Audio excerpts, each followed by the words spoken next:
spiritual awakening, how to grow, and why you are supposed to wake up. So first we have to understand the ego. Our ego has always been with us. It talks and talks. Every day it's like our inner roommate. I like to compare that of a person separate from the self. Imagine if that voice came from an out of body or individual. We tell them to get lost. Sometimes we may have realized how it's been impacting our life for the worse. Worse enough to the point where it triggered a breakthrough or an awakening.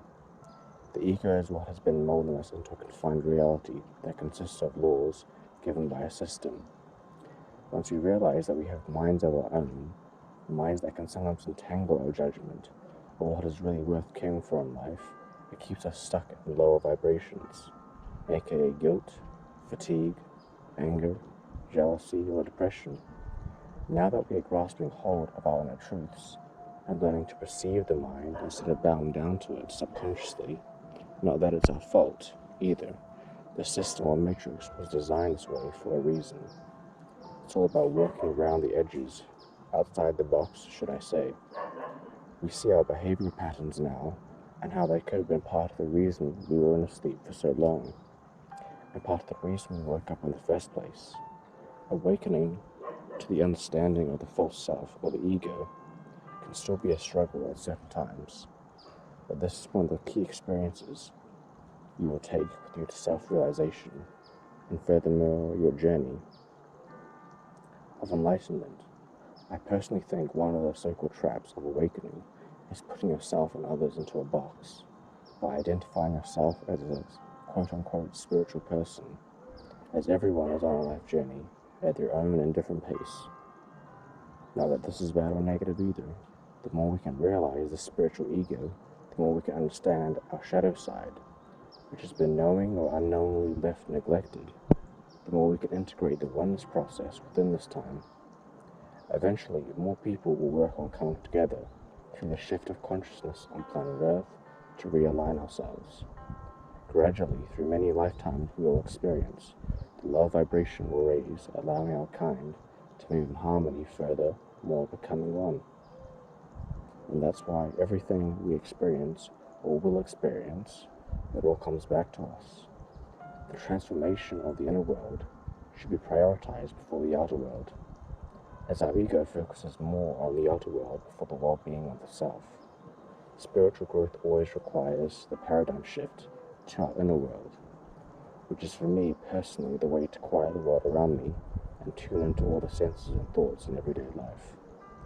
This often leads to us making beneficial lifestyle changes, aka our diet, our habits, perceptions, higher awareness, and all that good stuff.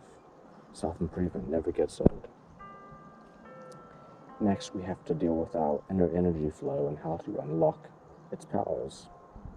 If you've ever felt drained from circumstances or other people's vibes, you will know that it takes away your energy in the moment. Sometimes this happens when we go outside of ourselves for answers too often. The same principles work within. Thoughts are energy too. Just thinking of something as energy being used. So what you are constantly thinking about is what frequency you will be emanating.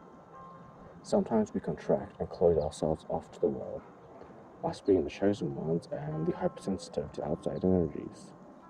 That being so many distractions taking you from your course. The negative emotions can sometimes be overwhelming if not dealt with in a certain way. It can be easy to hold on instead of disciplining ourselves to let go. The easiest way to let go and renew this energy is by opening your heart center, by compassion and love. I found a great comparison in the book called The Untethered Soul.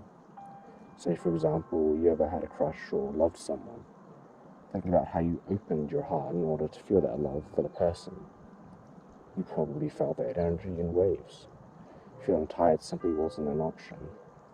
This goes to show how much energy we really have. Now suppose you broke up with them in the past. The difference between your levels would have plummeted. The only thing different with this is the fact that you went outside yourself, searching for love. We forget it's all within ourselves. Not that couples can't benefit from each other if you are both awoke and acknowledge and support each other's paths. but we can now forgive our past and open that stream of energy that was locked inside our heart by simply showing gratitude, opening up, even for the little things.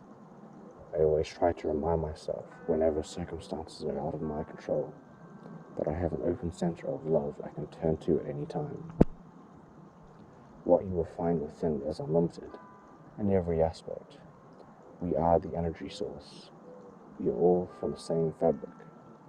The difference between ourselves and others is their level of consciousness, their intentions, their lifestyle, their energy, all that. But we are all here for the same reason, for at different stages of our soul's growth. So compassion to those who may have a dimmer light and lack understanding isn't always easy, but it's our path to our heart and freeing up our blockages which have anchored us down for so long. So stay strong. Why settle for less than yourself when you, yourself, are the divine light? I hope you benefited from this one. Stay one. Peace.